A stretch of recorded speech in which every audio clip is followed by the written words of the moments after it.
Hello and welcome to Extra Connections. I'm James Lott Jr. and I have a great guest with me today. I'm trying to connect with the younger black men that do the same thing I do because, I'm just old and tired these days. But these folks have energy. Well, I have energy too, but they're trying to work it out.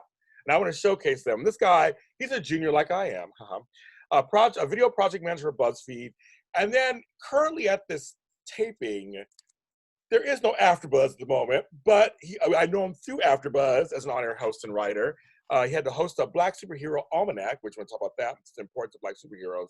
So let's just bring him on right now and talk to him. Jeff Williams Jr. Hi, Jeff. Hey, man. Hi, I appreciate you. And I just want to say thank you for bringing me on and just highlighting everything because we've talked off screen and just about superheroes, about TV shows, about hosting. And it's just cool to be actually on your show. Thank you. Well, I'm one of the OGs, so I try to support the young ones coming up because I feel like, you're part of my village. We're all part of the village, and that's what we do. We lift up the ones and show them what's going on and show people what they're doing. So that's what I do. But you're always very nice, and so that's why I thought I'd get on there. But the first question I want to ask you, I asked it to everybody who's a junior. What's it like being a junior for you? I liked it. Honestly, I never was called junior. I was always called Jeffrey.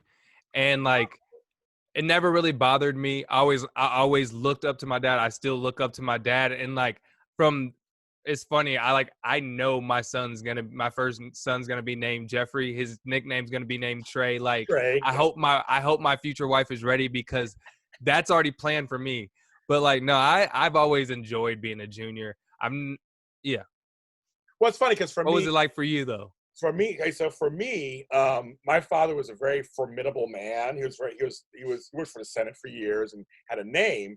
So it's kind of like, well, I'm junior, so I got to have a name too, so to speak. And so I got a lot of my ambition from him. I'm a twin to my mother. I look just like her. But with him, I got his personality, so to speak. So he'd always say wow, I'm not surprised that you're where you are because that's where I'm at. He showed me hard work. So in some level, it made me go, I want to make sure the name is good. I kind of want to keep it going and keep it good. And I've talked to other juniors and the seconds and thirds. And they also said this kind of things you don't think about it all the time. We're not thinking about it. I don't think I'm a junior all the time. I don't think about it. But it's just, I'm aware of it. Yep. I'm aware of it. Yeah. I was going to say, it's something you kind of carry with you. You just know. You're no, I'm Jeffrey Jr. That's it's in my Twitter handle. It's I don't think I'm a junior, but I know it and I carry it with me because I know I'm representing him. When I have a son, he's representing me there both ways. Well, it's funny because when I decided to do a public name, so to speak, we'll just go like James Lott. I go, no, I'm James Lott Jr. That's just number one anyway. In my life, everyone calls me James Lott Jr. or JLJ all the time. And so I was junior growing up. I was Jamie. I was Junior. He's Jim. That's his nickname. I'm I have no Jim. And I have no Jimmy. I those two are not James Lott Jr. So I was always you, Jeffrey, I'm James. That's just full on. But as I got older, I was just well, I think I'm going to just have the whole James Lott Jr. name. And I still stand out. All of those of us who have the three name thing, it still makes it stand out a little bit. Makes you stand out a little bit. But I'm just highly aware that he's still doing stuff actually in the fields. And at one point, we were in the same field at one point. And that was very interesting. They're wait a minute, you guys are related? That's James. I go, my name's James Lott Jr. Yeah, I'm related to him. It's yes. This has happened our whole lives. Our whole life. It's kind of weird. But then I had daughters, so I guess I could name one James Lott the third. You could just spell it a different way. I don't know. But I have daughters. But I have grandsons. But we didn't name anything after me. So James Lott just dies. That's disrespectful. Your daughter, one of them should have did the respectful thing and name them after you. Well, I'm just saying. Well, you don't have to be the one to say it. I wanted to say it for Jeff, you're going to get mad at me again when I tell you this part. So my first grandson, I actually named him. I didn't name him James. So you can't even get mad at your own daughters. Yeah. So you said I can't even play that off. So my daughter wanted Aiden and the father wanted Zachary. And so I said, why don't you put them together? So Zayden and I made him Zayden. So it's Aiden and Zachary made him Zayden. So I actually gave him his name. Yeah. But I didn't even give him James. I know. No, you should have said, since you guys can't decide, James. We're gonna just do James. Just keep it simple. They know it already. They're used to it. Let's add another James. I know I should have. I didn't. Switch it up. We'll call him Trey. He's the third. Well, maybe if I have great grandchildren, I am young enough, I could just have some at some point. Maybe one of them look at the James. I don't know, but it stopped. It ends with me. I'm just saying it ends with me. That's it. But it's funny. No, that's really interesting. Yeah, it's not something I think about all the time. Like I'm a Jim, but I just know that's part of me, and it's in my title. I go by James Lott Jr., not just James Lott. And when someone calls me James Lott, I feel weird. I'm like, you forgot something. Junior. Yeah, Junior. Yeah, Junior. Okay, James Lott Jr. Yeah, okay. Like me? Yeah, okay, me. I'm not James Lott. Well, so it's kind of funny. Then a few of those where I'm like, I sign in to go somewhere like to Vegas or whatever, and I look on, I go, so my last name's Lott. The hotel I'm at Lott. They go, we can't find Lott.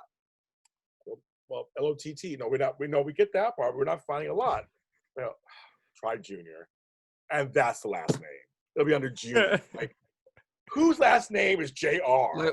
Who put that in there? Why that's hilarious. That happens all the time, too. I've noticed. I've learned if I go to a hotel and they can't find my name under Lott, it's Junior. He's a Junior, please. Too much. So how are you doing these days? I mean, we've got a lot going on. I mean, in the last 4 or 5 months with everything. Yeah. So I have to ask all my guests, like, how are you doing? I mean, I'm doing well. I'm doing as well as can be. I'm staying busy. I'm healthy as can be. Staying safe, and I've tried to make my room, my house, as comfortable and like livable as possible, because like I see a lot of my friends kind of like, we need to get outside, we need to do this, and I'm like, I'm relaxed where I'm at. You know what I'm saying? Like, I know what I would love to be out on the beach, be in the bars or whatever, hanging out with my friends. But I know I don't need to be. I know I can't be out there right now. So I'm gonna make my home as comfortable as possible. And I haven't gone crazy yet. I have started running out of movies and TV shows to watch. That's a different story. But I've started playing video games and stuff with my friends back in Indiana and stuff. So it's allowed me to connect with friends that I haven't been able to connect with. So it's a blessing in disguise, or a silver lining in a sense. You bring up a good point. I made my house very comfortable. I have a garden. I have a yard. I'm very blessed. I really can't complain. But I did once it started to seem like we're gonna be here for a while. Because at first we didn't know we were gonna be here for this long, back in March. But once they were saying, well, it might be end of May, I was like, okay, well, what I gotta do? So I started making things, rearranging some furniture, bringing some stuff in. You know, I started going, okay, I gotta make this. And for me, like you, I mean, now this is my studio too. I mean, I have to get the light out, get this out, make sure everything's taken care of.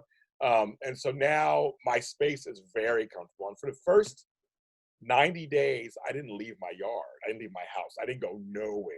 Not to the grocery store, Instacart. Didn't go anywhere for 90 days. Jeez. I couldn't even do that.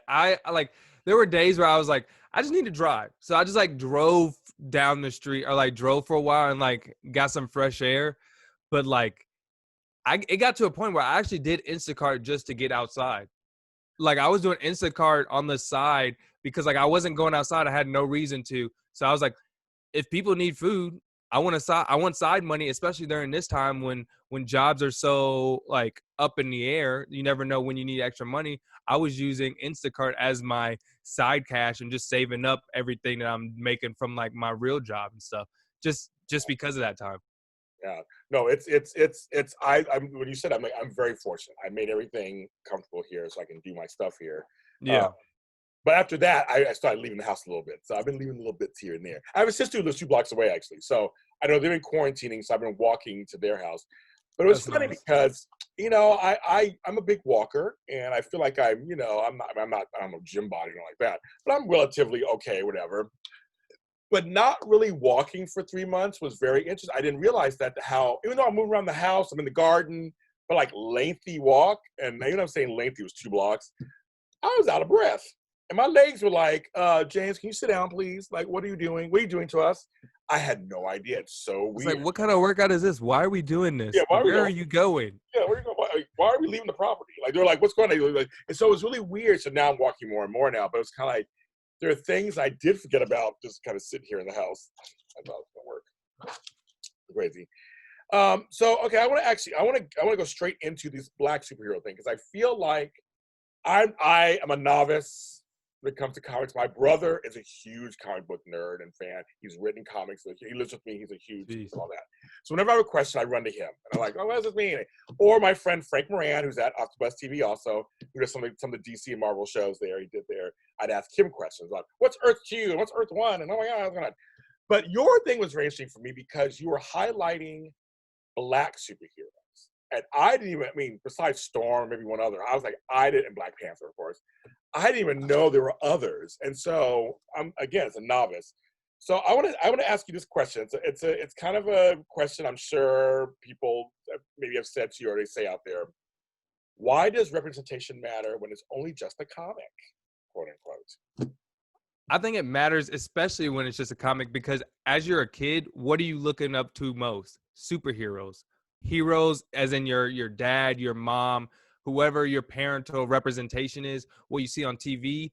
Most times you're looking at cartoons as your representation. So if you don't see what you see on Rocket Power, I'm giving you my cartoons as a kid. If you don't see yourself represented in that, you're going to look for superheroes. And that's so important because you want to see yourself represented in the highest way, because we hope to see superheroes succeed on be the best person, do the best in the grades, run the fastest, do everything right.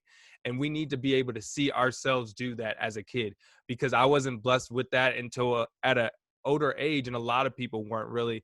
And I say that because I didn't know about them. There were obviously Black superheroes way before my time in the comics, but they weren't really on TV and stuff. So I never really saw that until I learned about the comics. And I think it's so important for everybody to know that, to be able to see themselves in the highest way possible so they know what they can achieve and they don't have limitations on their dreams.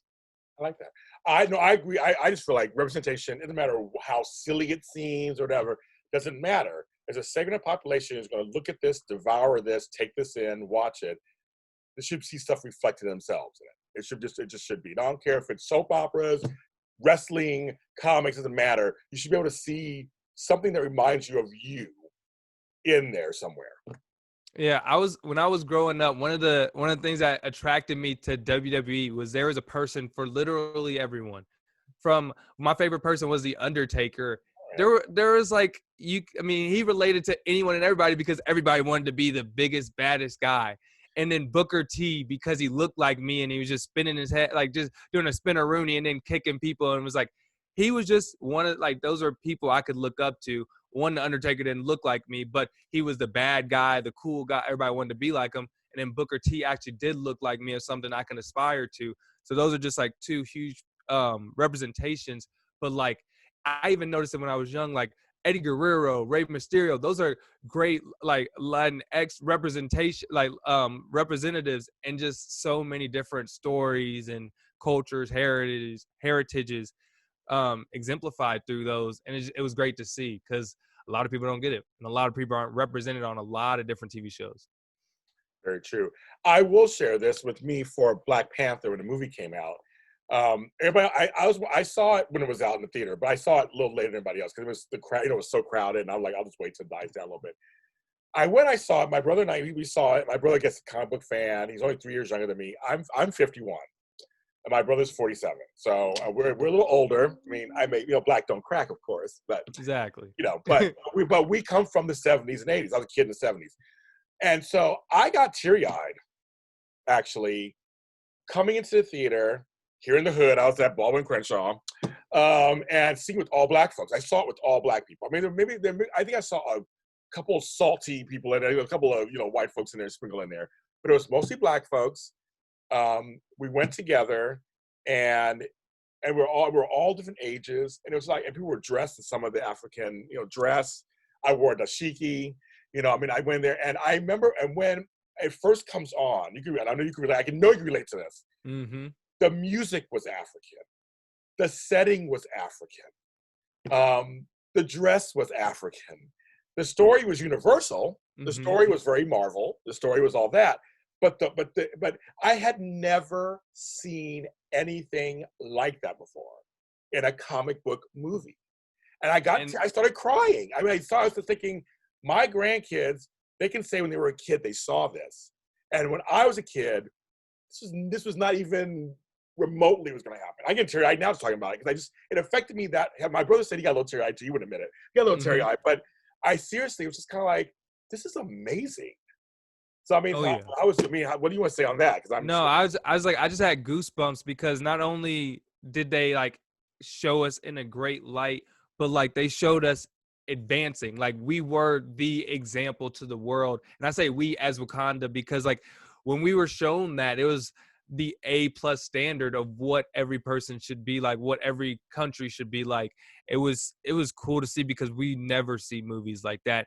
And the closest thing we get are like more comedies like Coming to America, right. And you're like creating and Right. you're just creating what you think an African comedian would look like. But this was real. This is real as Marvel could be. But even with that, they had real storylines when we were talking with Killmonger and being in Sacramento and like talking about living in poverty and stuff, and like they didn't care about me. They brought us over here, and we like I want to know where my heritage is and stuff. Like I don't like me as a person now. I'm from Indianapolis. I'm from the Midwest.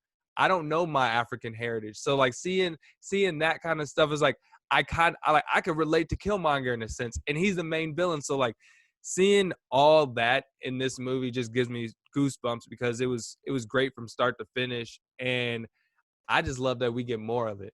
And he's such a predominant character coming up in the MCU. So Killmonger to me, it was funny because he's the villain. I'm saying it in quotes because I've got to have a point why I'm saying it in quotes. He's the villain, but everybody walked away that I talked to felt bad for him.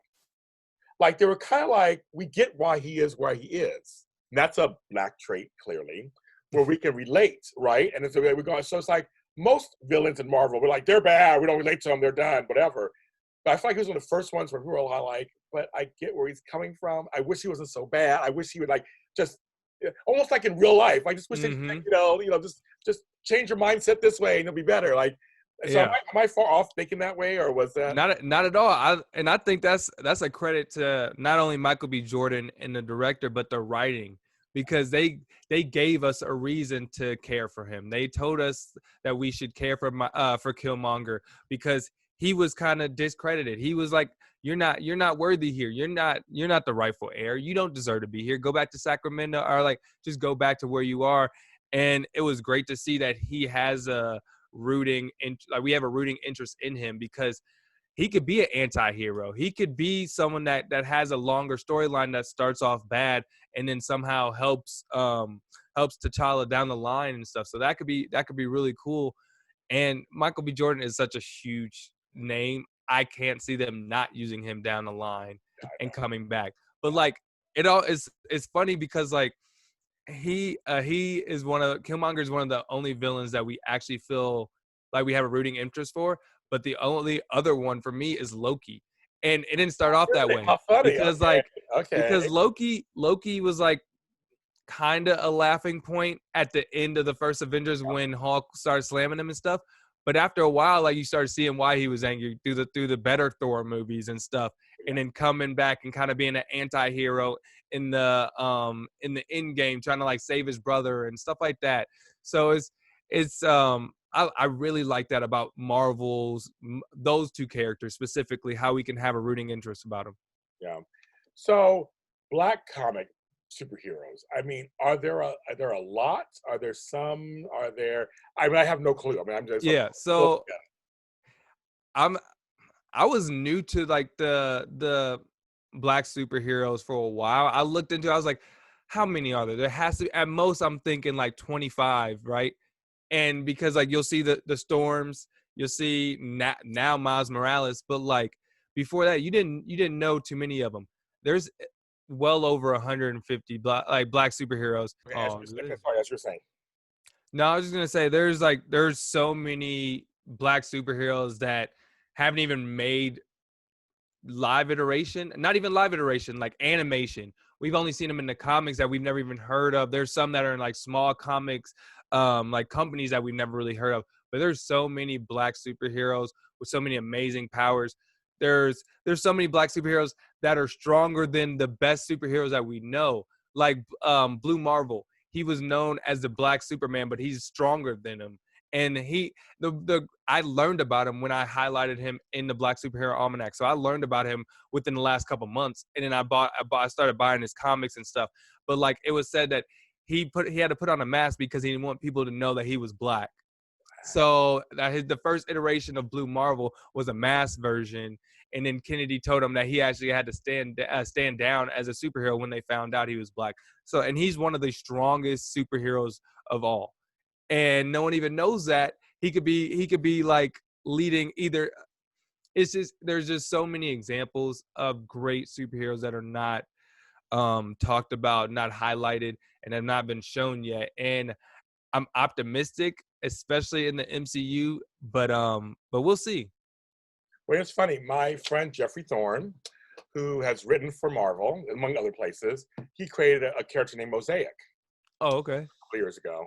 And he created 2 different comics for them, and one was called Solo, and I think it was a little more successful. But Mosaic wasn't as successful, but it was a black superhero, and I was just so happy, and he was able to do that for Marvel. He gave him the carte blanche and whatever, and I think it lasted 6 or 7 episode things, comics, and I love that because he's like, why not? Like, why just, and it was rooted in something real, and they made into it and why he got his powers, and so just tells everybody Mosaic. I'm sure it's out there somewhere you can find it.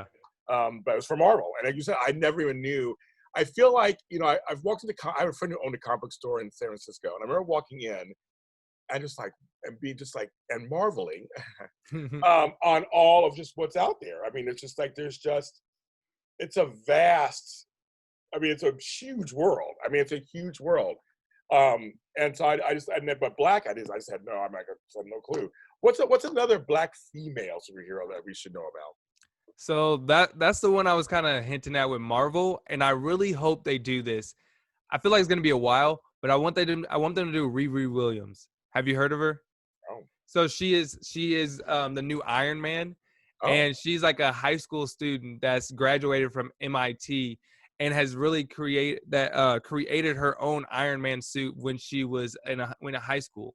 So like she's one of the newer characters, and she's a young black female who becomes Iron Man. And I feel like right now in the MCU, Robert Downey Jr. is like the godfather of the MCU. So at this point, if you're ever going to make another iteration of Iron Man, not only should it be a woman, but it should probably be black. So like it could be as far off of what the first original was. So she can have her own storyline. She can have her own like life without trying to be in the shadow of the original Iron Man.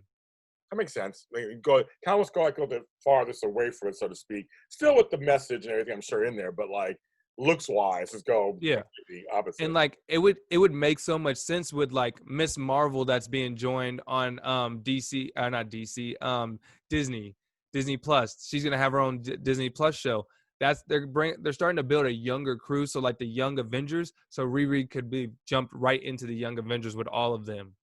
Okay. I'm just pitching this out there, Marvel. If you want to hear it, if you want to collect it, go ahead and cast that. I love it. Yeah, so that's what I'm adding up. What are your thoughts on this? One of my girls who was on God Friended Me, the show ended, and now she's a new Batwoman. Mm-hmm. What are your feelings on it? Because I mean, do you watch any of the TV shows? Are you watching? Yeah. Okay, so what are your thoughts on that? So I'm a big fan of all the DC TV shows, and specifically the CW ones, because I've been watching since Stephen Amell started Arrow. So I'm a big fan, and I watched Batwoman. I was a fan of the first season. It definitely had its bumps, but it's going to be interesting to see how they're going to transition into season 2, because I've heard rumors where it's going to be like Kate Kane's version of Batwoman is going to disappear in a sense, and the new Batwoman, I believe she's going to be playing Ryder. I forgot what the character's last name is, but she's going to be motivated to come over and take that mantle. I just wonder how that transition is going to work. What does that mean for all the rest of the characters, because they were so closely tied to Kate Kane? Like one of the main character was the dad, the sister, the ex-girlfriend, like they were all her circle. So to see the main character leave and how it left is going to be interesting. But I'm optimistic because you're bringing You're bringing a black character lead in this, a black LGBTQ member in this, and we know that people love representation and correct representation. So it's gonna bring a new fan base to the show. Why do you think the DC TV shows do better and get more acclaim than the DC movies? Well, one, because the DC TV shows had themselves established over time. Okay. DC movies are trying to establish themselves in all of 3 movies. You Okay. know what I'm saying? Yeah. Like we didn't have. I'm gonna jump over to Marvel because I feel like they're like the grade A standard. We didn't have Iron Man 1 and then Avengers. You know what I'm saying? We had Iron Man 2, then we had we had the Hulk, even though that was a flop, but we had Captain America's, we had Ant-Man. I mean, like, everybody had their first movie to establish who they are, except for a couple one-offs where Spider-Man and Black Panther were introduced. But like everybody had establishing moments. Yeah. We had rooting interest. For Justice League, we learned about the Flash, we learned about Aquaman, we learned about Cyborg all in one movie, and then we still didn't even realize understand what is Superman because he doesn't talk. It doesn't, like, there's so many things, and then we're hearing that Ben Affleck doesn't really want to be there for the long term. It's just so many things going on. There's so many director changes for DC. So, in short, because that was a long-winded version, they have to work on their directors. They have to work on the cast commitment. And I know cast things happen because, like, I don't want to. Life happens, but like cast commitment on TV shows and movies. And then they just have to work on like building fan interest and I can't think of the word, but like building a fan's rooting interest, because like I can't care about half the characters if we're introducing 3 of them and then still a whole villain and a whole storyline and then changing everything. It's just like you're doing too much. So slow it back down. Because, it's funny how Wonder Woman and Aquaman did very well as their standalone movies, whereas the atrocious, I'm sorry to say this, Batman versus Superman was just atrocious to me. But it's funny how those films didn't do as well. Those kind of 3 films did well. But the standalones of the 2, so maybe you're right, maybe some kind of Marvel, give people their own kind of movies, let's see who they are and their universes, and maybe that'll make us want to have them together, I guess. Maybe that makes sense on some level. Yeah, Batman versus Superman was just atrocious. Like, there was barely any dialogue. I know. The dialogue that was available wasn't substantial. Like, it was just bad. I know. We just moved past that one. Yeah, we do. And even though it's a introduction of Wonder Woman, we liked her when she came in, but other than that, So what do you do? So you're a video project manager at Buzzfeed. So you're at Buzzfeed. So what's it like working there? What do you do there? So I actually started at Buzzfeed last October, and at this point, I want to say I'm like close to working away from the office as long as I've worked in the office now, which is a weird dynamic. But working at Buzzfeed is really cool. It's very collaborative. It's one of those modern new age type office feels like, where it's just an open collaborative environment, and everybody's like throwing out ideas and just trying new things and being creative, and I love that environment because I've come from such a corporate background in a sense, because of strict, you know exactly what you got to do the day in, day out. Is very similar. With Buzzfeed, you're changing every different day. You're doing things you never thought you'd do before. Like, I've been on internet videos telling people way too many things that I need to be telling because of just Buzzfeed videos. And my job is not to make videos, and that's just like what I've been doing. So it's funny. It's a great release. I mean, like, my job is behind the camera, but I'm able to do in front of the camera stuff because I work there. So I'm able to be creative, even though my job is not a creative job. Oh, interesting. Okay. So it must be a good company to work for, I guess. You said collaborative, open. That's good. Yeah. I don't know much about. I just know their videos. Yeah, so it's just like they're an entertainment company, website obviously, and then YouTube. But like our main base is like the younger demographic. We just make internet content for everybody, but I guess we have so many different channels. It just depends on what you want. So, for example, I did we tried vegan for a week. It was me and someone else. I was vegan for a week, and I've never even made a salad until that week. To be 100% honest with you, but it was on the Goodful channel. So like it is on the food channel, and then it's actually on Tasty now. And like I feel like anyone that's been on Facebook knows what Tasty is because you've seen one meal be made. But like those are the type of videos that we're making. So it just depends on like what needs to be made and then where it goes. But like BuzzFeed is a little bit of everywhere. They are everywhere. Actually, they come out of nowhere, and it's funny because then you're at AfterBuzz. Like, so you're on BuzzFeed. You can actually say yes. I'm like, no, it's AfterBuzz. Not. But you can actually say yes. I'm on BuzzFeed too. But and then like the funny thing is, I started working at AfterBuzz before BuzzFeed. So when I like moved to BuzzFeed and I like said like made a post about it or something, they're like, I thought you already worked there, and I was like, so this is totally different. One's a like full-time job, one's hosting, like one's behind the camera, one's not. Yes, but it's all good. That's I know, I love it. It's so funny. So you're from Indianapolis. I love Indianapolis. I love the Midwest. I have family all through the Midwest.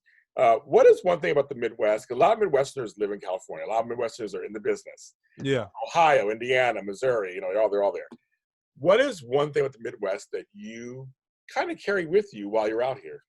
Yeah. Well, I'm actually like from Ohio and Indiana because I was Midwest. Yeah. And no, I just Bob Evans. Hey, they both have whatever. You gotta make sure I represent Ohio because I spent 14 years in Ohio, only 11 in Indiana, so I gotta represent. Okay. But either way, no. One thing I think is just like my ability. I think my cordialness to people, to anyone and everybody, because like people here are always on their own mindset, in their own mind, doing whatever they're doing. I think the simple thing of just like saying hello, being nice, open doors is just like the smaller things that just happen when you're in the Midwest or like more like a Southern, like just, you're just say the easiest example.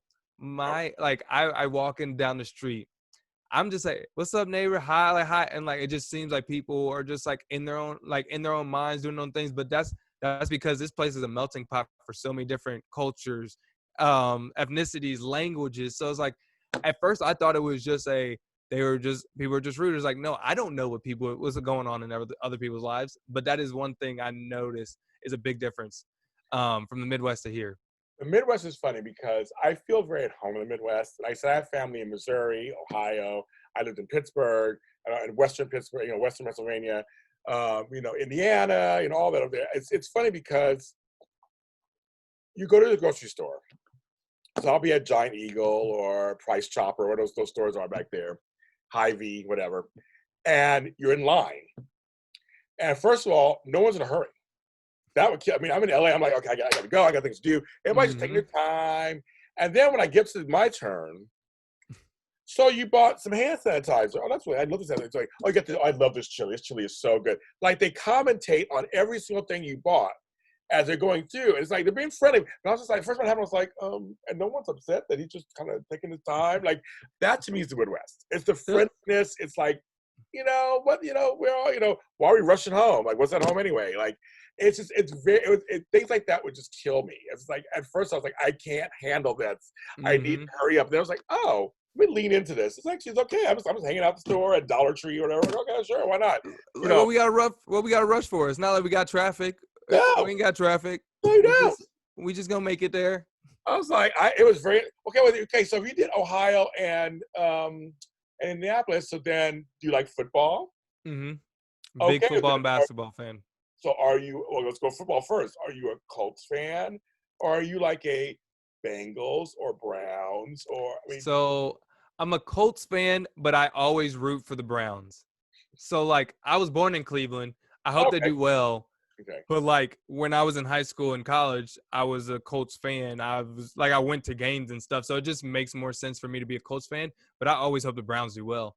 And to be honest, when I lived in Indiana, the Browns never played on TV. We didn't have it on local, and they definitely weren't playing on national. So it's like, as bad as it sounds, I was a Colts fan because that's all I had. Well, I'm a Steelers fan from Pittsburgh. So That's unfortunate. the Browns, exactly. I'm saying the Browns and the Steelers. But I'll tell you something. So I have seen, because I have family in Cleveland. I'm from Pittsburgh. So I have seen Steeler Browns games at Brown Stadium in Cleveland, wearing my jersey, my Ben Roethlisberger, my number 7 jersey. And then I've also seen Browns fans come to Heinz Field. And I'll tell you something. With all the ribbing and joking, we always had a good time. I mean, it's like, it's like, there was always shit talking to happen to have had. But everybody in the end was laughing, drinking beer, having a good time. Like, there's always, I love live football games. I love going, especially in the Midwest. I love being out, eating bad food, eating nachos, the whole thing, watching a game. The fall is the best time. I agree. The fall, like give me a late September, early October football game, tailgating. Like, you could do that all day. The greatest weather is. I agree. Nah, we don't have any of that here. At this point, I literally tweeted the other day, I miss rain. We haven't even seen rain in a while. I'm not even talking about a snowflake. Like, just give me rain. I know. Is that crazy? That I'm like, what? I have a garden, so I'm always saying, I'm tired of watering my own garden. Can I get some rain up in here, God? Can you help me out a little bit some days? No. I'm actually going to Indiana in October for 2 weeks. I'm looking forward to just a difference of something. Give me some colder weather. I have a lot of sweatshirts. Can't wear them right now. I'm sweating in a t-shirt out there. And luckily, in Ohio, especially, where you can have 4 different climate changes in one day. Oh yeah. Yeah. It's just like, what weather are we having today? Well, it just depends on the time. So just be prepared. Exactly. I do. I know. I love Midwest. I love going to my Perkins. I love my Bob Evans. All my stuff. I love a lot of stuff. I mean, I love the Midwest, and I go all the time. So it's just. But I always feel like a lot of people from the Midwest it almost gets a bad rap sometimes. I tell people, I've had any kind of craziness I've had happen in my life was either on the coasts or in the South. The Midwest. I mean, I'm not saying it's perfect or anything. Obviously, things happen to you, but I've always had people always seem nice to me there. I've always had a great time in the Midwest. I don't know. It's always I mean, I have too, but there is some suspect areas, especially in Indiana. Oh yeah. I've realized that very quick and at a young age. There's just some suspect areas, and it's unfortunate, but there's a lot of great people in both of those states. So that's the overarching better part, is that there's better people there. What does being black mean to you? Oh, no, I'm going to say it this way. What does being a black man mean to you today? I think for me, it just means that I represent more than just myself. You know what I'm saying? For everything that I do, I'm a representation for other black people, whether it's black boys or black men that look like me, or black women, because at the end of the day, we have to make sure that we're speaking up for them. Because I have a sister, I have a wife, or not wife, I have a sister, I have a mom, I have a niece. I have a lot of black women that are darker skinned, especially those are the ones that are really disrespected the most. So it's like, if I'm not speaking up for them, then I can't expect anybody else to. So it's like we have as a black man, I have to hold myself up to the highest of values and everything, because I know I represent just more than myself. I like that answer. I do. I know I do. And I've been asked that with a lot of. I talked to James Maple on the show not too long ago, and he was another AfterbuzzTV, and other people I've talked to, because I'm curious, because like I said, I'm 51 and I'm a Gen Xer, and I come from a time period where 40 years ago, I was having the same conversation. 30 years ago when I graduated high school, I was in the same conversation. I mean, I was marching and protesting for Rodney King 25 years ago. And for me and for my generation, a lot of times, I'm tired. I'm so tired. I'm really tired. And I'm tired of several things. Tired and just physically still going through this, mentally going through this stuff. But also just that, I'm like, come on, people. We need to wake up. And so I've been very encouraged recently by people your age and younger actually saying, we're done. This is not acceptable anymore. We're not taking it anymore. We're done. So it's giving me a renewed sense of okay, maybe, I don't know about you, it feels different this time. Yeah. I mean, even though I'm only 27, I feel like it's different. And I think it's because of the people even younger than me. The Gen Z, I think they are. They they were rolling for Bernie Sanders and the very progressive and environmental and everything. And then it just seemed like everybody was at home, away from their friends. All they had were the internet and like TV. And then what you see is a bunch of black people getting like hit, killed, knees stepped on their throat, and then they're like, you like, what's going on? And then for a lot of white people in the suburbs, they probably see that and actually like it hits them different because their parents probably think a different thing. Yeah. So what's very promising for me is seeing all the younger kids, especially white people and like people of all different ethnicities, like coming together, because we're saying Black Lives Matter, but we just want to be equal. And at the end of the day, we want everybody to be equal. We want everybody at the table, not just us. We want Asian ethnicities, Latino ethnicities, white people. We want everybody at the table, and that's what Black Lives Matter is, and that's what we're doing. And I think, unfortunately, we have to be in our houses, but this is a blessing in disguise, or that silver lining. Yeah, no, I like that. I agree. I totally agree with you. I feel like we just want to have equality at the table. That's all, kids. We're not asking for extra. We just want to be treated the same way. That's all. I mean, they always feel like they think we're asking for extra. Like, no, we're trying to catch up. We're trying to because you guys are here, we will be here too. Everybody wants to be there. I saw this picture. It was like a black person lifts a white person onto like a ledge, and then the black person's like, "Hey, help me up," and it's like. And then the white person says, "What do you mean help you up? I got up here by myself." And then it's just like the same type of thing. I was like, "No, we're just trying to get on that ledge with you. What do you mean?" Well, That's it. So it's interesting.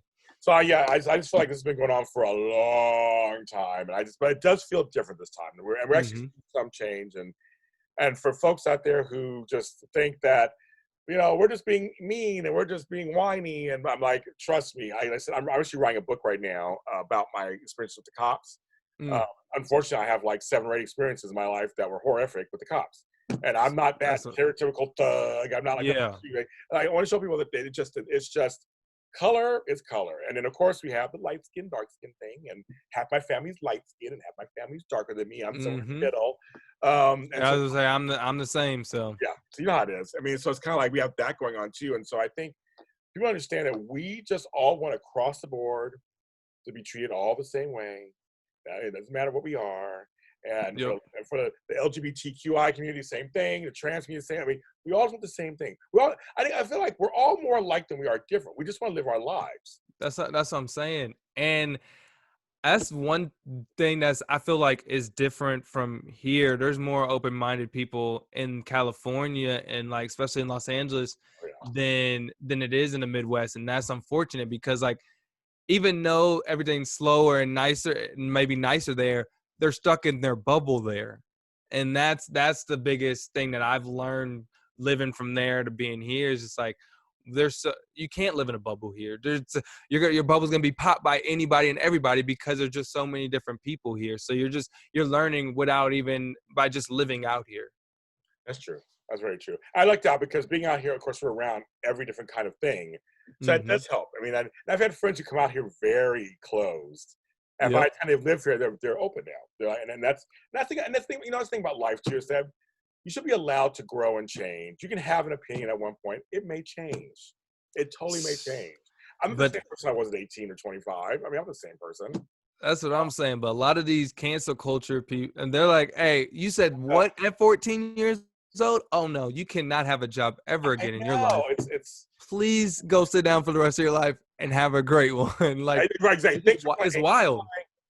I personally, I mean, trust me, I know what real racism is. Like, I know what it is. It stared me in the face. Some of these things are just dumb things that are said sometimes at a young age, and if they have changed, then we should be good. I mean, if they've learned from that, it should be good. I mean, sometimes they're learning from our parents. Things like I was taught that there was a blue-eyed devil when I was a kid. I can't see. I don't understand. I was born in the '60s.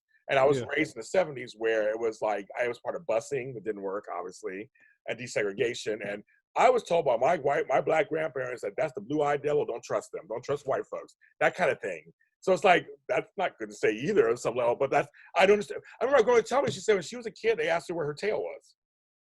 That's wild. She would say under my dress because she was a smart ass. like me. Yeah. But they would ask me, "Where's your tail? We don't see it." And they were like, the white kids were very serious. Yeah. I mean, I guess I've just been like blessed that I never really had to deal with that kind of stuff. Like but like 90% of my closest friends are white though, and they always have been. So it's like I could have been. I know there's been in my older years there was some stuff that was like, all right, I had to cut that like the stuff in the bud like quick. But like when I was younger, I was kind of blessed to have like really good friends to never really feel too out of place. You know what I'm saying? Yeah. Well, for me, it was hard because I had white family members. Mm. So it's like I had white grandparents. I come from a multicultural family, so it's kind of like, so white folks are the devil, but they must have loved my family. It's like so. Right. And so and I have family in Indiana and Gary. I have family in Cleveland and Ohio, and they're black and white, and they all get along. So it's like, well, they all get along, and everything's kind of fine. But like I was taught that white folks are bad. So and some of my friends are white, taught that black folks were bad, and like it's just so it's outrageous. It's all outrageous. And in the big scheme of things, we're all just human. We carry the generational traumas of the past, of course. We have to break those, but we all are basically kind of the same. It's just that we just at the end of the day. So we need to get to that point at some point. I hope it's my lifetime. I hope it's your lifetime. I don't know. I may have another good 30 years here or whatever, 30, 40 years. Hopefully, I'm like, I hope it happens because I hope it's sooner rather than later. I hope because there's so many people that deserve to see it happen and like deserve to see change. So I hope I see it in their lifetime and like it happens soon. So what's next for you? As we're wrapping things up, I can talk to you forever. So as we're wrapping things up, what do you? I mean, you're doing BuzzFeed, of course. I mean, Buzz is down at the moment. But what are you going to do in the meantime? So my goal is to continue working behind the scenes and in front of the screens. And long term is going to be TV hosting, interviewing, and just learning about different experiences. I hope to be that kind of middleman between different people, kind of opening up people's eyes. And I always say I want to be the Oprah of television shows with Will Smith's personality, because at the end of the day, Will Smith can walk in any room and everybody can relate to him, can talk to him, can feel like they can learn from him. So I want to do that. But on the same token, I want to own the production company. I want to be the head of the show. I want to be the head of production and stuff. So that is why I'm still working at BuzzFeed. That's why I'm still growing at BuzzFeed. And I told them from day one. I was like, that's why I want to be in your videos, but I still want to be the project manager and then eventually move over to content and stuff. And that's what I'm doing. And it's a blessing. But like I've heard so many people say, you can't do too many different things. You need to figure out what you want to do. You need to do one track. And I was like, I'm just going to do what I want to do. And then you can tell me no, but I'm going to just continue doing it. And one thing I always say is create your opportunity. And that's what I've continued to do. And like I was working at Fox Sports. I couldn't do anything in front of the camera. I found AfterBuzz. So I've created my opportunity to continue working and learning behind the scenes and then doing it in front of the scenes as well. So that's what I'm going to be doing. Say it's my goal, but it's what the plan is. I want to tell you something as an older brother to you.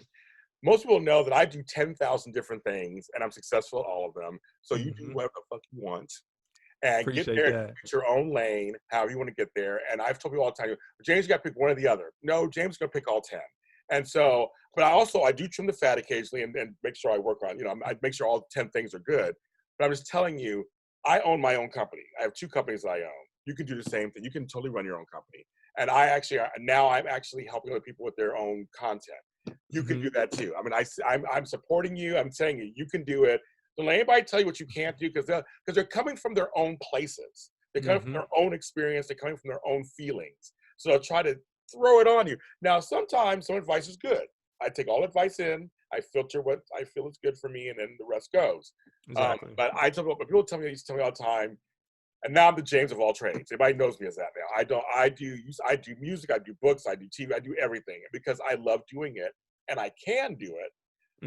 If I can't do it, then I don't do it. But if I have enough time, everything gets wayside. But you do you follow the path that you want to follow, and you're gonna get there. I appreciate it, man. You get there. I really do. And I support you. Whatever I can do to help, I will help you. Well, you invited me on here, so I appreciate it. I really do.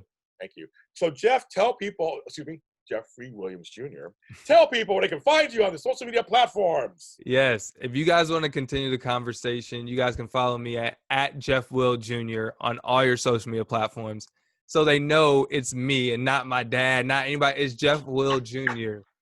So, no, I appreciate that. And, yeah, just thank you for letting me on. It was great talking to you.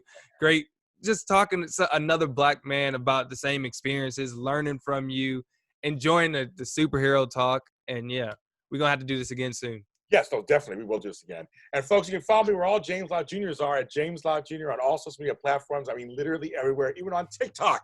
Yes, on TikTok, folks. Don't know what I'm doing, but I have 3 million views. So well, I'm doing something, I guess, correct. So follow me on there and see what shenanigans I'm up to on there. And then, of course, this is on JLJ Media, my online network. And I have a bunch of shows. Some are mine, some aren't. And they're all across every single social media platform, every single streaming service, and on YouTube at JLJ Media. Everyone, please wash your hands, wear a mask, and have compassion for others.